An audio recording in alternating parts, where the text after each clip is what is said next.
Hey, what is good, my fellow YouTube fam? It's your boy Aaron speaking, and oh my god, days before Rodeo, Travis Scott 10-year anniversary is finally happening, bro.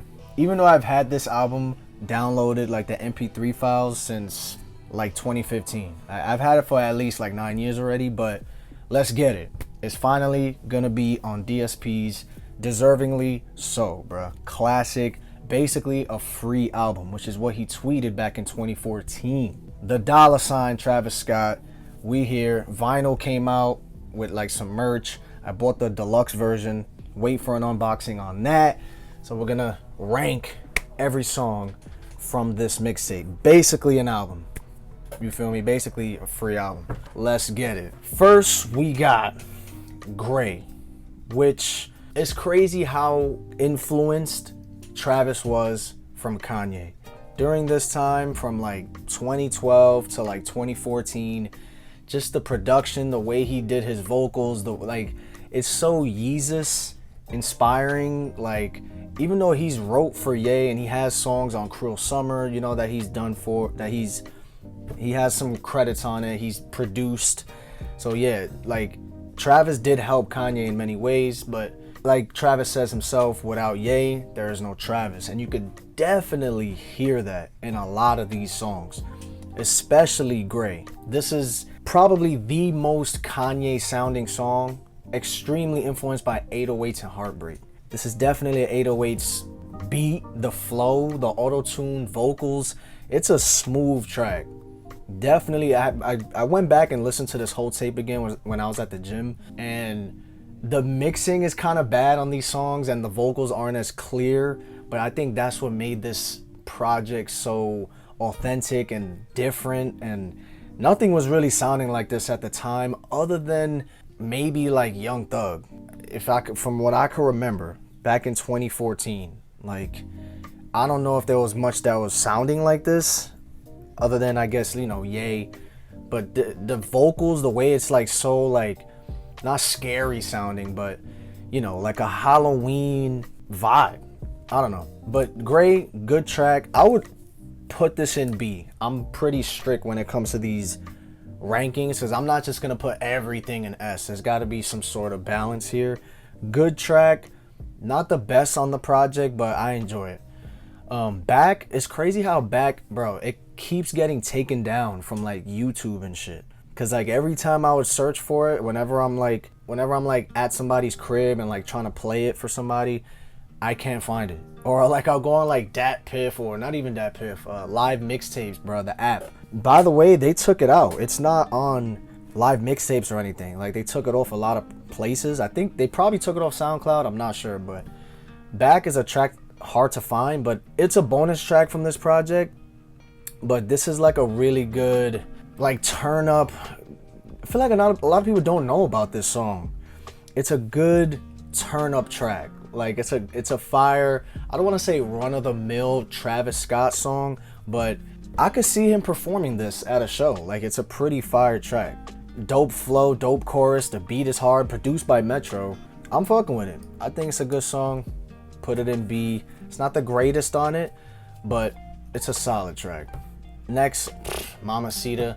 Not much to say about this other than this was the song. I wouldn't say the song that made him mainstream. That would be Antidote. But Mamacita, if you didn't know who Travis Scott was, you probably found out who he was through this song. Believe it or not, Rich Homie Quan was bigger than Travis Scott at this point. And you got Young Thug giving you a verse.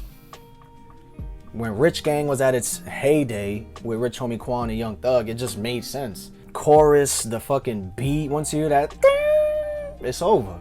He still plays this to this day. Probably the biggest song off this project, and for a very good reason. Next we got Quintana Part 2, fire track. I think Quintana number 1 is a little better, but man, this instrumental is so fucking good, bro. Like, well, he said, and I ain't going back unless they own it. Finesse. Yo, just, this is an ideal, like, peak. If you want to listen to old Travis, this is probably what you would show them. Quintana Part 2, It's just something about it, bro. The vibe is insane. This is definitely an A tier track. It's not as much replay value as a Mamacita, at least to me, but it's still super gas, bro. Drugs, You Should Try It, definitely S tier, bro. When I first heard this song, this shit transcended me to a place I've never been. I felt high just listening to this, bro. And I don't even do drugs, bro. But I should try it after listening to this. Like, this is insane. This instrumental doesn't even make sense.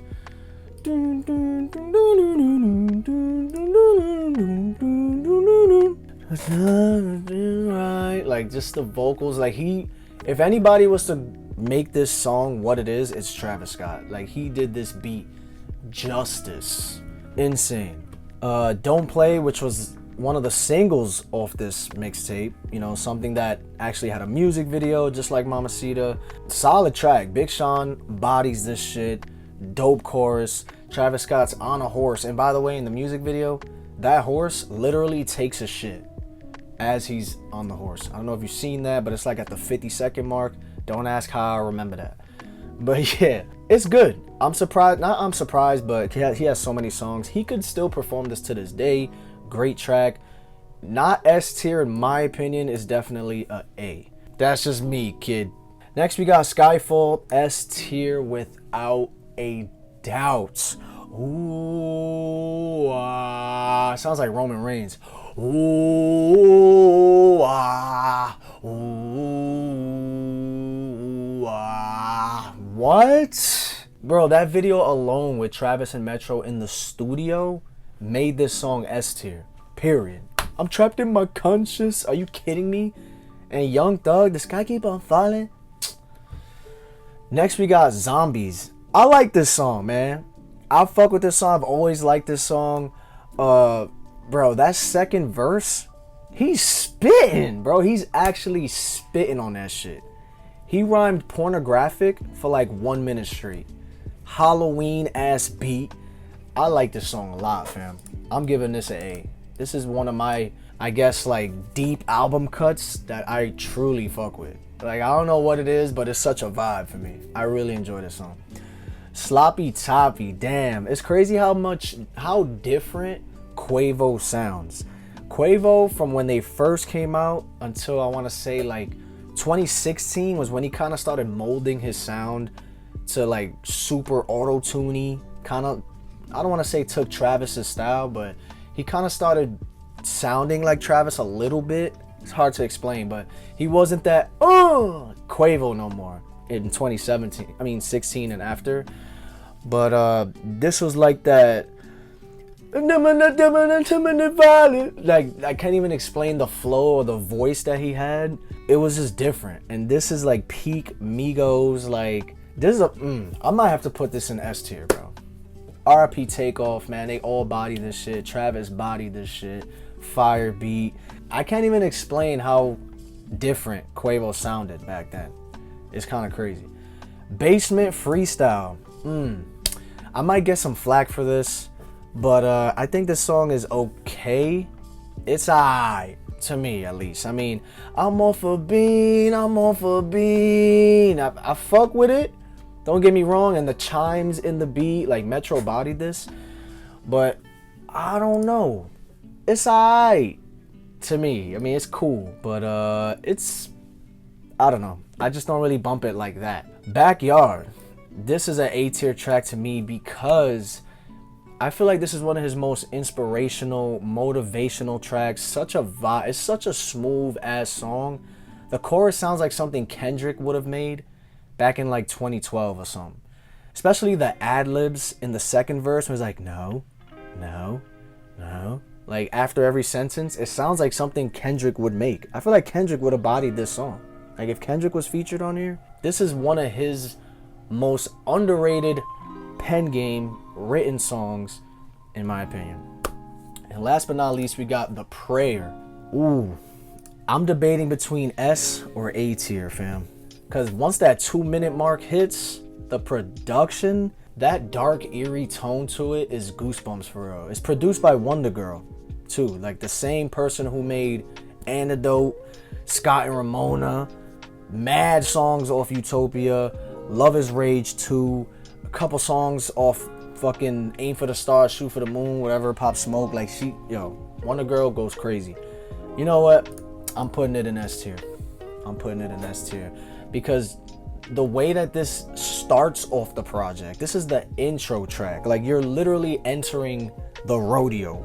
When you hear this song, you're in for a treat. Like this is, you know what I'm saying? Like it's just a great way to just enter the room. Like, welcome to this project. This is how it's gonna sound. This is the overall sound of this project. Sonically, the vocals, the instrumental, it's ridiculous. Like who the fuck, other than I guess Ye, would make something like this at that time? Like it didn't make sense.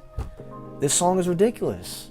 This whole project is ridiculous, if we're being honest. Yeah, this is my list. I might get some flack on the B tracks, but there's nothing worse than B on this project, bro. But yeah, that's Days Before Rodeo. Let me know your tier list, bro, in the comments, fam, and I'll check you guys in the next video. Peace.